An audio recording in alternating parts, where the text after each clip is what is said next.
Hello everyone, welcome to my channel MKS physics classes. आज हम 12th physics का chapter 2 electrostatic potential and capacitance देखने वाले हैं। तो सबसे पहले हम इसमें देखते हैं इलेक्ट्रिक पोटेंशियल डिफरेंस।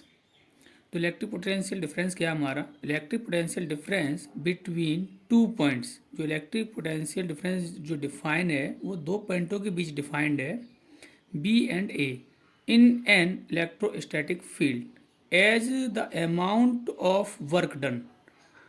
जो इलेक्ट्रिक पोटेंशियल डिफरेंस जो डिफाइन है वो वर्क डन के फॉर्म में डिफाइन है, amount of work done in carrying unit positive test charge without acceleration from A to B along any path between the two points.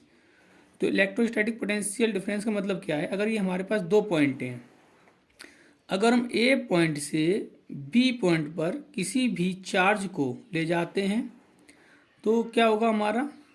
Work done. और charge को किस तरीके से ले जाएंगे? No acceleration. तो यूनिट चार्ज को ए पॉइंट से बी पॉइंट पर बिना एक्सीलरेशन के ले जाने में जो वर्क डन होगा is known as electric potential difference point between B and A. It is denoted by B V minus V A. तो V B minus V equal to क्या होगा? W A B upon Q naught. W A B क्या है? जो Q not charge है, इस charge को हम ए पॉइंट से कहाँ लाएं? बी पॉइंट पर। ऐसा unit of electrostatic potential difference is joule पर कूलाम। वर्क की यूनिट क्या होगी? जूल। और चार्ज की क्या होगी? कूलाम। तो इसे हम क्या बोलेंगे? जूल पर कूलाम। और इसी को हम रीड करते हैं 1 volt. The dimension of electrostatic potential difference is ml2 t-2 a-1। Work की डायमेंशन क्या होती है? ml2 t-2, क्योंकि क्या होती है? 80 ऊपर जाएगा तो क्या हो जाएगा? ml2 t-3 a-1। अब हम इसी का फॉर्म फाइंड करने वाले हैं इलेक्ट्रोस्टैटिक पोटेंशियल। ये किसी पॉइंट पर है, लेकिन किसी पॉइंट पर इलेक्ट्रिक पोटेंशियल डिफाइन ना होने की वजह से हम इलेक्ट्रिक पोटेंशियल डिफरेंस फाइंड करते हैं। अब इसमें क्या होता है? ये दोनों जो पॉइंट थे, इसमें ये दोनों पॉइंट थे वो आपके इलेक्ट्रोस्टैटिक फील्ड में थे। अब इसमें क्या करेंगे? हम एक पॉइंट को इनफाइनाइट लेंगे और जहाँ हमें इलेक्ट्रिक पोटेंशियल फाइंड करना है वो पॉइंट हम इलेक्ट्रिक फील्ड में लेंगे।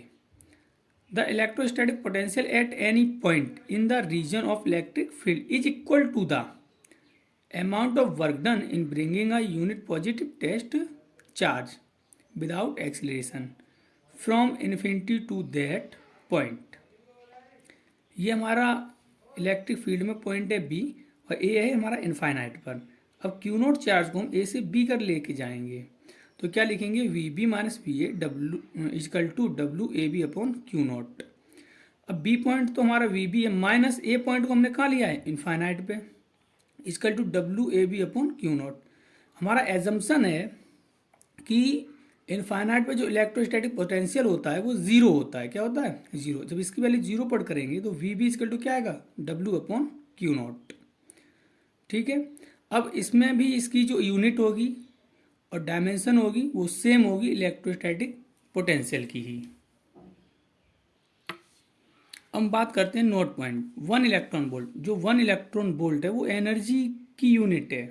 तो इसको हम डिफाइन इसी के फॉर्मूले से करेंगे। 1 EV is the energy equal to the work required to move an electron और the proton through a potential difference of 1 volt. अगर हम इलेक्ट्रॉन या प्रोटॉन को एक पॉइंट से दूसरे पॉइंट पर ले जाएंगे, जो वर्क डन होगा वही आपका क्या होगा? 1 इलेक्ट्रॉन वोल्ट। और कब? जब हमारा पोटेंशियल डिफरेंस दोनों पॉइंटों के बीच में कितना हो? 1 वोल्ट। तो हम 1 EV इक्वल टू हम लिखते हैं 1.6 इंटू 10 की पावर माइनस 19 जूल। अब देखते हैं इलेक्ट्रोस्टैटिक फोर्स आज कंजर्वेटिव। ये बोला गया जो इलेक्ट्रोस्टैटिक फोर्स होता है वो कंजर्वेटिव फोर्स है। कंजर्वेटिव फोर्स का मतलब है कि जो वर्क डन हो रहा है वो पाथ पर डिपेंड नहीं होता आपका। To prove that electrostatic force is conservative in nature be so that work done in moving a unit positive test charge over a closed path in an electric field is 0। ठीक है। तो work done in an carrying, इसका मतलब क्या है? इन electric field is 0। Work done 0 क्यों होगा? क्योंकि पाथ पे डिपेंड नहीं करेगा, केवल वो फाइनल और इनिशियल पॉइंट पे डिपेंड करेगा। अगर हम एक पूरी साइकिल के लिए बात करें, अगर ए से बी जा रहे हैं और बी से ए जा रहे हैं, तो ए टू बी वर्क और बी टू ए वर्क क्या होगा, सेम। लेकिन एक साइकिल के लिए जो नेट वर्क डन होगा वो कितना हो जाएगा हमारा, 0।